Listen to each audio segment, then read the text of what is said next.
makikita ang right manager? May mga nagme-message po sa akin guys kung paano daw makikita ang right manager. Katulad dito ni ma'am, para daw ma-turn off nila at hindi po sila magkaroon ng violation. Dahil po ito sa in-upload ko pong video, yan na video, in-upload ko po kasi yan siya dahil sa mga nagre-remix na nagkakaroon ng violation gawa ng meron nga pong right manager yung owner ng video. Guys, hindi nyo po yan makikita, okay? Kung kayo po ay magre-remix, hindi nyo makikita ang right manager kasi ang right manager ay dun po sa creator, sila lang po ang makakakita niyan. So ikaw na nagre-remix, hindi mo yan makikita. Okay, paano mo ba yan gawin? Pumunta ka lang po sa iyong Google Chrome. Ayan, i-type mo po yung right manager. Yung pangalawa, pindutin mo po yan. May nakalagay right manager for creator. Tapos, pindutin nyo po yung click for apply access.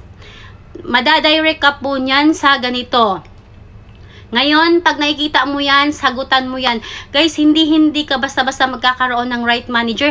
Kailangan mo pa yang i-apply at fill upan mo po dyan yung mga tanong na pinapa-fill upan sa'yo ng Facebook team.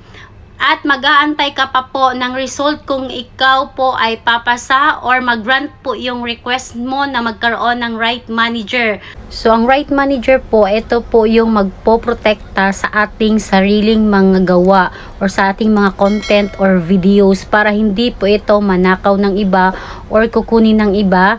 Kaya, meron pong mga right manager or kung gusto mong magkaroon ng right manager. Pero yun nga po yung consequence nito, no, magkakaroon po ng violation yung mga taong nag-remix po ng iyong reels. So, mas okay pa rin na i-turn off mo ang iyong remix sa iyong mga reels kung ayaw mo namang ipagamit ang iyong video para hindi din po magka-violation, lalong-lalo po yung mga baguhan kasi kawawa din naman po sila. Okay, sana nasagot.